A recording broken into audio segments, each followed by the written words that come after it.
pong araw na to ay tinatawag na Epiphany o Baptism of the Lord. Yung kasi nung nag-CDG kami dyan sa Laod,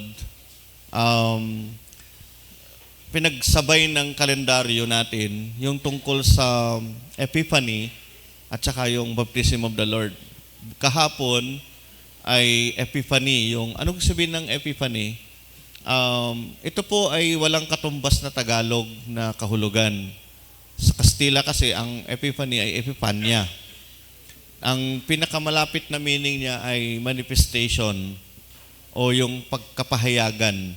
Kapahayagan na ang Panginoon ay hindi lamang para sa mga Hudyo, kundi sa lahat ng mga hentil. At sino yung mga hentil? Tayo po yun. Kasama tayo sa mga Gentiles. Kasi hindi tayo Hudyo. Ang mga Diyos po, yun yung mga nandun sa Israel, nandun sa Palestine, at yung iba po ay nasa Jerusalem, yung mga iba. Pero sila po ay napasukan na ng Islam religion. Kaya karamihan ng nasa part ng lugar na yan ay na Islamic. Pero meron din po mga Hudyo. Kahit sa Pilipinas, may mga Hudyo po rito.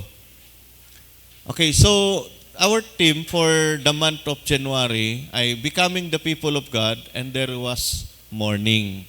Yan. Medyo mahaba lang po konti ang worship natin ngayon. Huwag kayong mag-alala, kakain din kayo ng tanghalian. Hindi kayo magugutom. Yung Baptism of the Lord, nabanggit ko na po minsan, kung natandaan ninyo, nag-preach na po ako about Baptism of God, the Lord. Binanggit ko pa nga doon yung katangian ni John the Baptist na napakasimple ng suot niya. Yung simplicity, ang kanyang suot ay balat ng kamelyo, yung kanyang kinakain ay pulot pokyutan, at nananirahan lang siya sa wilderness. Kung naalala niyo yung preaching na yun. Ako naalala ko Ako nagsabi Yung Baptism of the Lord po, one of the manifestation, who is Jesus? Siguro kung kikilalanin natin ang Panginoon, mag-uumpisa tayo doon sa kanyang birth. Pinag-celebrate natin nung Christmas. Saan siya pinanganak? Sa anong lugar? Ayan. So kahapon, ang teksto ay tungkol sa pagdalaw ng mga pantas. Tinatawag nila ngayon sa kalendaryo na Three Kings. Sa original manuscripts, wala pong Three Kings. They were called Magi.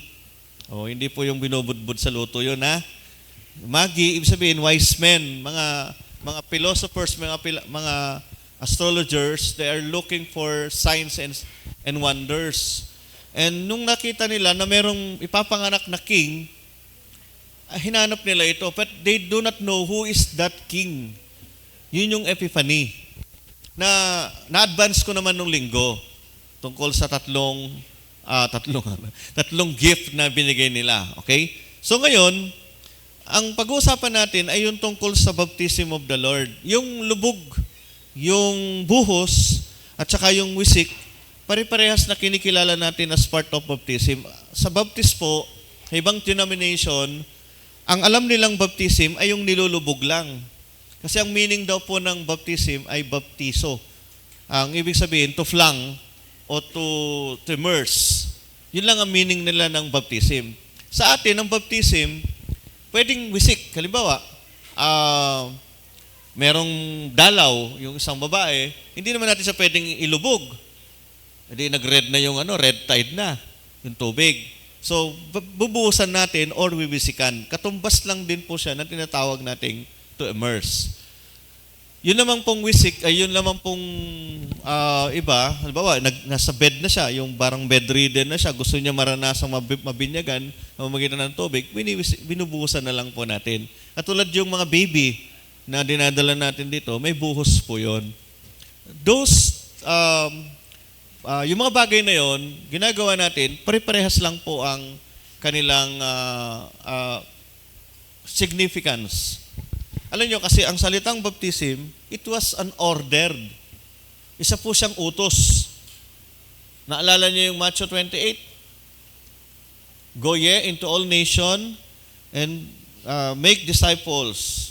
Go and make disciples of all nation by baptizing them in the name of the Father, the Son, and the Holy Spirit. So, utos po yung baptism. Kanino inutos? Doon sa mga kausap niya. Mga disciple. Ang mga disciple, hanggang nakarating sa panahon natin, inutos po yun. Nagkataon sa Methodist Church, ang pwede lamang magbinyag ay yung mga tinatawag na ordain. That is the discipline. Pero kung tutuusin, hindi naman inordinahan yung mga disciple eh. Hindi naman sila elder, hindi naman sila ganun. Pero dahil sila ay ordained, ibig sabihin ng ordained, ikaw ay binigyan ng task. You are given the task to baptize them. Kaya sa discipline natin, sa Methodist, bakit mga local pastor or elder lang ang pwedeng mag-baptize? Bakit si kapatid na JR hindi pa pwede? Kasi nga meron tayong sinusunod na book of discipline. And dapat tayong sumunod doon, that is our polity. Ngayon, yung salitang baptism sa atin, it is an order from the Lord. Dumating din si John the Baptizer. Si John the Baptizer, sumisigaw sa ilang, sabi niya, magsisi na kayo, taligdan na inyong mga kasalanan at pabautismo. So, isa pang kahulugan ng baptism is repentance. Ang tanong ngayon, nung tayo ay dumaan ng baptism, nag-repent po ba tayo? Kaya nga minsan tinatanong tayo, bago tayo baptism, did you confess your sins? Kailangan meron tayong repentance sa John's way of baptism. Kay Jesus, ang utos niya, go and make disciples. Kay John the Baptist, repentance. Pareho bang utos o parehong kailangan gawin? Kaya nga sa atin, hindi masyadong issue sa atin yung lubog, yung wisik, yung ano. Kasi para sa atin, ang baptism is a change of mind, is a change of life. Kahit ilang beses ka pang ilubog, kahit ilang beses ka pang isubsub sa tubig, kung hindi nagkakaroon ng spiritual transformation, ang isang tao, walang kwenta yung baptism. Amen po ba? Ilang beses kayong nalubog? Sino yung mga nalubog na rito? How many times did you experience immersion? Ako, minsan lang ako. Yung baby ako, wala akong kamalay-malay, namatay na yung nagbinyag sa akin, si Dr. Delano Canlas. Pero yung time na ako po ay nilubog ni Pastor Nida Sikat sa ilog ng Don Pepe Coanco Homes, natatandaan ko yun. Kasi yun ang aking conversion, yun ang aking way na ito na, I am a Christian now. Akala natin pag baby ka na, ay Christian yung baby natin. Hindi pa po doon nagsisimula yun. Nag-appreciate lang tayo ng baptism sa bata. Kasi, ang paniwala ng marami, kapag hindi mo nabinyagan yung bata, hindi siya i-bless ng Panginoon. Tama po ba yun? Baka yung bata na yan, lalapitan siya ng masamang espiritu. Kaya nga iba, naglalagay ng kung ano-ano sa noo bago lumabas ng bahay. Kasabihang matatanda. Pero ang totoo nun, kaya natin binibinyagan ng mga bata, that's because we want them to be part of the church. That part of the church. They were called baptized. Kaya nagtataka ako, pagka bininyagan ka ng bata, sa pabibinyag ka uli. Wala po tayong re-baptism. Meron tayo reaffirmation. Kung natandaan po ng mga nilubog natin sa swimming pool, ang narinig ninyo, reaffirm your first baptism. Diba? Narinig nyo? Kaya po sa amin, hindi po kami pwedeng magbinyag na ulit-ulit. Kung ano yung binyag mo nung bata ka, ni-reaffirm lang natin. Ibig sabihin, gusto nating ma-reaffirm that you are now part of Christ Universal Church. Si Jesus, nung lumapit siya kay John, anong sabi ni John? Hindi po yata tama na ako ang magbibinyag sa inyo. Kasi kayo ang Mesaya. Ako po ay lingkod lang. Parang hesitant siya na, hindi po pwede ito. Magkalag nga lang ng sandals mo. Hindi ako pwede kasi I'm a sinner. Ako po ay isang aba. At kayo ay isang mataas. A great person. Di ba sabi niya, higit sa akin ang susunod sa akin. Pero ang sabi ni Jesus, ito ang dapat nating gawin. Gawin natin ito. Pinapakita lamang po ng teksto natin na ang pagbating ni Jesus sa Jordan River is an obedience to the will of God. Hindi po dahil dun sa kailangan prerequisite yan Bago ka maging membro ng church, kailangan malibog ka, kailangan mabaptize ka. It is the will of God. It's not the requirement. Kasi kung minsan po, ang pag-aanib sa church, kailangan may requirements. Kailangan matapos mo itong ganito, kailangan makatupad ka ng ganito, kailangan magawa mo tomato, kailangan mabigay mo tomato. Hindi po ganun ang kingdom of God. The kingdom of God is the will of God. Ano ba yung gusto ng Panginoon sa iyo? Gusto ng Panginoon, you receive yung cleansing. Ano po yung cleansing? The baptism of John is repentance. Did you repent? Nag-confess ka na ba ng mga kasalanan mo sa Panginoon? Lord, lahat po ng kasalanan ko, sinagsisihan ko na, hindi ko na po ulitin. Sa misis, madalas ganyan. Hindi na ako magagawa ng mali, mahal. Hindi na ako uulit. Pero bukas din, uulit din. Marami tayong mga repentance, but we used to repeat again. Pero ito sa Panginoon, kapag binautismuhan ka, o pag binautismuhan, that is a conversion. Itawag doon total turning back. Si Jesus, wala siyang pagsisisihan Wala siyang anumang klaseng karumihan.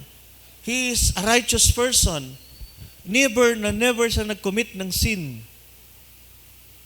Ang maganda rito, mga kapatid, even though Jesus is in the flesh of human, nasa tinatawag na human flesh, he can commit sin. Pwede siyang magkasala. Pwede siyang gumawa ng kamalian. Pero nanatili siyang tapat hanggang kamatayan. Ang maganda sa Panginoon, lagi niyo maintindihan ito. Bakit si Jesus laging pupunta sa ilang? Anong ginagawa niya doon? Hindi po siya nagmo-Mobile Legend doon. Lalong hindi po siya nagpe-Facebook doon.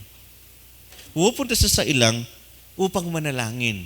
Kasama sa panalangin niya, na tinuro niya din sa atin, confess our sins. Alam niyo po ba, na kapag nag-confess ka ng kasalanan mo, pinapatawad ng Diyos yan. Hindi yung paniwala na magko-confess ako ng kasalanan ko, pero bukas ko confess ko uli. Ano yun? Niloloko mo yung Diyos? Pag kinonfess mo yung kasalanan mo, hiningi mo ng tawad yung kasalanan mo, burado na yun. Wala na yun. Ang sabi ng Bible, ang anumang kasalanan natin, pas hiningi natin ng tawad sa Panginoon, nililimot na ng Diyos. Ang masirap kasi sa atin, kapag nagko-confess tayo, inuulit natin yung mga kasalanan natin noon, kalimutan mo na yun. Kinalimutan na nga ni Lord Ito tayo yung nagkasala, tayo pang hindi makalimot. Kailangan let us move on to a new chapter of our life, and that is being cleansed by the blood of Jesus. Si John the Baptizer, nung nilubog niya ang Panginoong Yesus, wala naman talagang lilinisin kay Yesus Kaya lang naman nila ginawa ito kasi ito ang gusto ng Panginoon. Ano nangyari nung umahon na si Jesus, nung umahon na siya sa Jordan River? Ano sabi ng Bible? Nabuksan ng langit. The heavens opened. Why? May sarado ba? Bakit kailangan buksan ang isang bagay na open naman? Meron bang saraduhan ng langit? Meron. Pinto. Tama po ba ako? May pinto ang langit. Ang sino mang, kaya nga tayo, may pintuan Di ba sabi niya, ako'y kumakatok sa pintuan ng inyong mga puso, at kung di rin gininuman ang aking tinig, at ito'y bubuksan, at ako'y papasukin. So, may pinto. Kahit yung kulungan ng tupa, meron din pinto. I am the gate of the ships. Ako ang pintuan na dinaraanan ng mga tupa. May pinto. Ibig sabihin, merong bagay na parang nakasara. At yung bagay na yon, nabuksan ngayon. And the heavens opened. And a voice from heaven was heard. Ano sabi ng boses sa langit? This is my beloved Son, in whom I am pleased. Okay, pansinin ninyo. Yung umahon sa tubig, siya ang Son. Hindi si Kibuloy. Siya ang Son. The Son of God. Yung bumababang parang kalapate, ano yon? Holy Spirit. At yung nagsalita dun sa langit, wag mong sabihin si Jesus din yon. Sabi ba rin ni Jesus, sumahon siya sa tubig. Ako ang... Hindi naman. Ano sabi nung tinig sa langit? This is my beloved Son, in whom I am pleased. There are 3 persons in that event. The Father speaks, the Holy Spirit came down, the Son rose up from water. Huwag na natin lagyan ng termino para hindi lang kayo malito. Ang tawag natin dyan, the 3 person. Merong 3 persona na gumanap sa ganitong event. And that happens when Jesus obeyed the will of God. Kung si Jesus ay Diyos, tapos susundin niya ang kalooban ng Diyos, parang nalilito na yata ako. Tandaan natin, si Jesus ay nagkatawang tao, bumaba sa lupa sa katawan ng tao. At siya ngayon ay binautismuhan bilang tao. At siya ngayon ay umahon bilang tao. Kaya ang sabi ng Diyos sa langit, ito ang anak ko. Walang difference between the role of the Son and the role of the Father. They are one. John chapter 10 verse 30. Ako at ang Ama ay iisa. They have the same role of salvation, the same role to reach out the people. He opened the heaven. Ibig sabihin, ino-open ng Diyos ngayon. Sa sino mang sumampalataya sa kanyang anak ay mapapasok sa open na heaven. Para magawa yon, they must receive the Holy Spirit, and that is the Pentecost. Alam nyo, ang hirap intindihin kapag hindi ka pa nadadaluyan ng banal na Espiritu. Actually, noon po, nalilito din ako dyan. Katubukanin niyo ako. Kaya napakarami kong binasang libro. Nasunog yata yung 12 kilay ko. Hinanap ko yung katotohanan. Ano po ba ang katotohanan tungkol kay Jesus? Ano po ba yung katotohanan tungkol sa Espiritu? Ano yung katotohanan tungkol sa Ama? Naku, gusto ko nang umalis.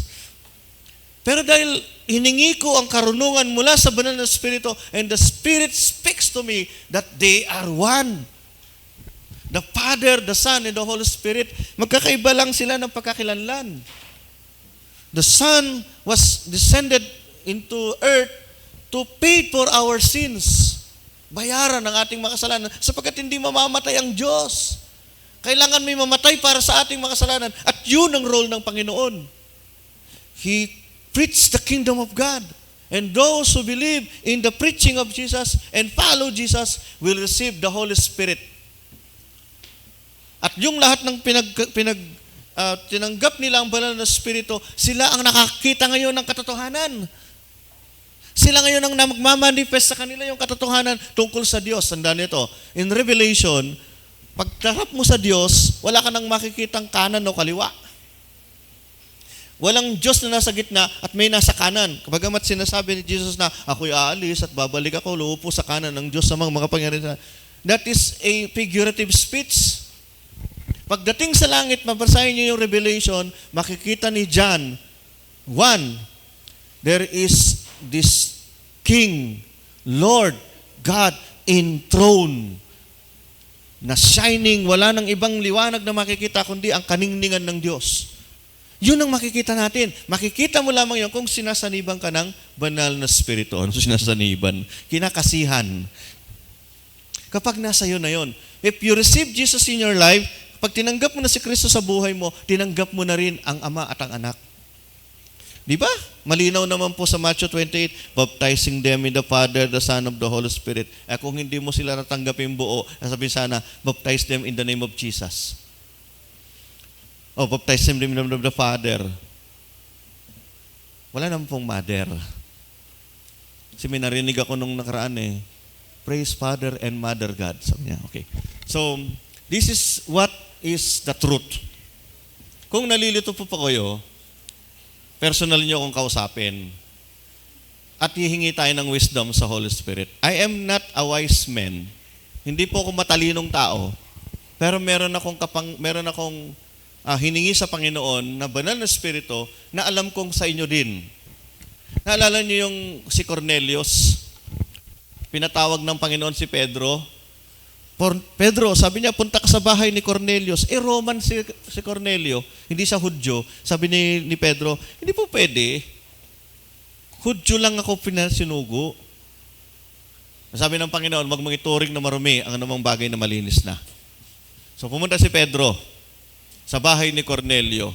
Nagsasalita pa si Pedro, bumaba na yung Holy Spirit sa anyo ng isang dilang apoy. Ano ibig sabihin? When you listen, when you have faith in God, when you have faith in Jesus Christ, you can receive also the Holy Spirit. Amen? Hindi po kami mga pastor lang may Holy Spirit. Si pastor ang tawagin natin, may Holy Spirit yan. May mahirap naman po nung lagi lang nasa amin yung Holy Spirit. Ano siya? Pili lang. Bagamat we are ordained, we are anointed, but also, lahat tayo pwedeng tumanggap ng banal na Espiritu. Bakit doon sa bahay ni Cornelio, sinabi ba, may pastor ba dyan? Meron bang laiko dyan na lay leader o chairman o ano, PPR? Wala. Ang sabi ng banal na kasulatan, habang nagsasalita ang si Pedro, bumaba ang Holy Spirit at nagsalita sila ng iba't ibang wika. Ganun po ang kapangyarihan nito. Ako personally, hindi ko po dinidiktahan ng Holy Spirit. Holy Spirit, come down! Ay, wala po akong kalapatan na ganun. I can ask, Lord, kung pwede po, come to me and have your Spirit with me. Ako, nangingilabot ako pag mayroong isang preacher na utusan pa niya yung banal na Spirit. Humasok ka sa kanya! Mga ganun pa yun eh. Kala mo naman, nanggaling sa kanya yung Holy Spirit. Bublow pa niya yung microphone. Totoo lang, wala pong ganun na sinabi sa Bible. Si Jesus ginawa niya yon. Si Jesus ginawa niya. Hiningahan niya sila. Di ba? Si Jesus yun eh. Hindi naman ako si Jesus. Kaya mga kapatid, when we think of the baptism of the Lord, that is the will of God, and that is the manifestation that we receive, the power comes from God.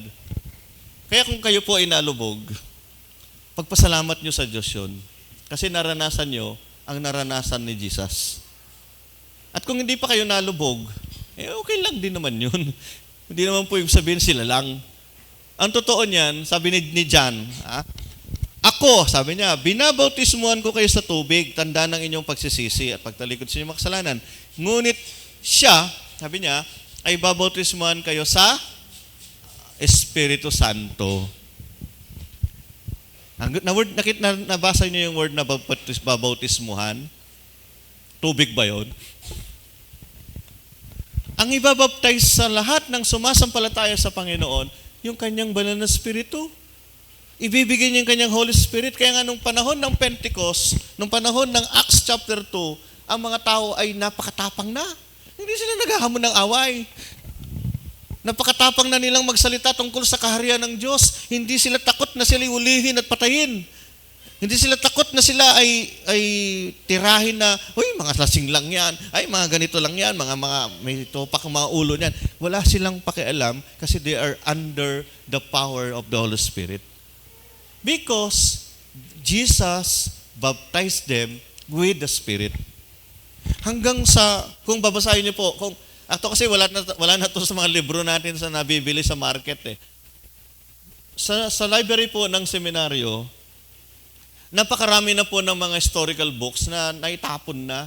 Actually, mga nasa Google yata meron pa, mga Googles, tungkol sa mga manifestation ng Holy Spirit after the disciples. Di ba? Hindi na natin alam kung ano nangyari after Acts 28. Di ba? Hindi na natin alam kung ano na nangyari. Alam niyo po, napakaraming mga Christians, they are willing to die because they are under the spiritual power. Tayo nga, hindi lang tayo nakakain ng tanghalian, nalalambot na tayo spiritually. Hindi lang tayo nabati ng nagtatampo na tayo. Ganun ba yung spiritual natin? Alam niyo, itong 2024, itong anniversary natin, hayaan natin kumilos ang banal na Espiritu sa buhay ng ating church. Ako ayokong kumilos dahil magaling si pastor nyo. Tapos magagaling yung mga worker ninyo. Patawarin ako ng Panginoon. Gusto ko pong kumilos ang St. Paul UMC. It's not because we are great. It's because we have a God that is greater than us. Meron tayong Diyos na mas makapangyarihan. Diyos na kaya tayong tulungan at gabayan. Hindi dahil sa kaya natin. Kung pagiging generous natin, that is our love to God. Yung pag tumutulong tayo, hindi dahil mayaman tayo. Ang tutuusin, wala namang mayaman dito. Dito yung sinasabi ni Pastor Tadeo. Walang mayaman dito. Lahat tayo ay marunong lang magmahal sa Diyos at sa kapwa. Kaya kung minsan kakainin na lang natin, do-donate pa natin. Tama po ba? Kung minsan nga, may sakit ka na nga, nagdo-donate ka pa. Kaya pag may nanghingi ng dugo, meron agad nagre-respond. Bakit? Kasi tinuruan tayo ng banal na espiritu na magmahal. Sabi nila, si Pastor daw, di marunong magmahal. Akala na lang nila yun. Marunong akong magmahal sa Diyos. Marunong akong magmahal sa kapwa. Kasi ang pagmamahal ko, ayaw ko maging selfish. Bago ko po ibigay sa sarili ko, bibigay ko na sa kapwa ko.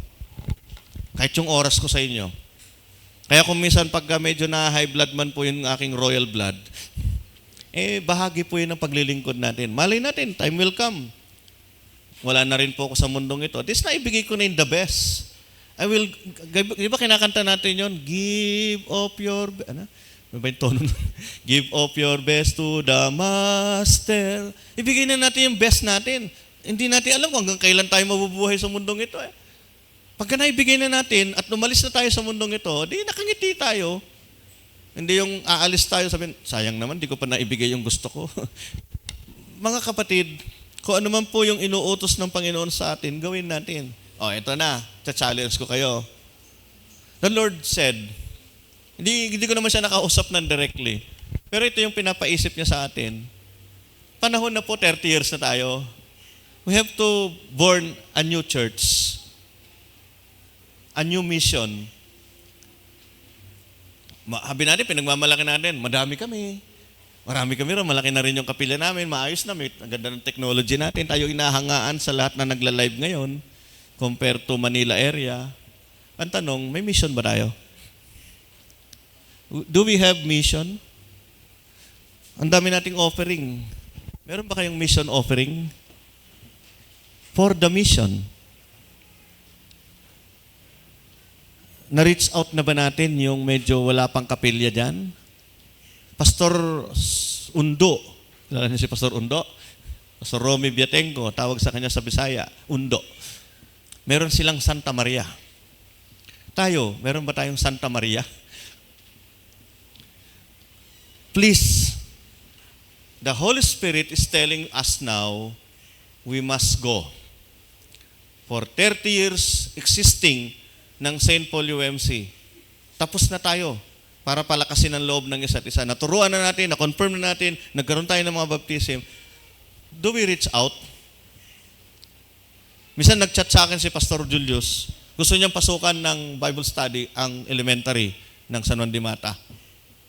At gusto ko rin naman pasukan ang Pada-Pada High School at ang San Juan de Valdez Integrated School. Kayong mga teachers, meron ba kayong ministry for your students? Kayong mga nasa institutions, sa mga organizations, do you have ministry outside and inside your congregations group? We are matured enough. We are, sabi nga tayo ay pinangunahan na ng banal na Espiritu. Tama na po yung masaya na tayo sa nakaraan. Move on. Let us make this new generation, turuan na natin sila ng mission. Gusto ko po nating ang direksyon ng 2024 ng St. Paul UMC, it's toward mission. Hindi ko alam kung saan, pero sabi ko, Valdez. Baka malay ninyo, ibang lugar naman. Saan kaya? Baka naman ang mission nyo talaga hindi malayo, kapitbahay. O baka naman yung asawa mo. O baka naman yung biyanan mo. Yung balai mo. Yung sino pa man na nandun sa tabi mo. Is there anyone that telling you na we are going into mission? Bakit ko po sinasabi to? After Jesus' baptism, nagsimula na siyang mag-ministry. Sana ganon din tayo.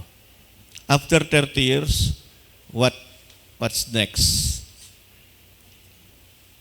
We have to create a mission from the Lord. Let us pray. Lord, alam ko po na kayo ay Diyos noon, ngayon at magpakailanman. Narito kami, tinawag mo mula sa mga karanasan namin sa buhay. Ang baptism po namin ay hindi lamang yung lubog o wisik o buhos. Ang baptism po namin ay yung maranasan namin ang lahat ng pagsubok. At ngayon ay patuloy kaming naglilingkod sa inyo.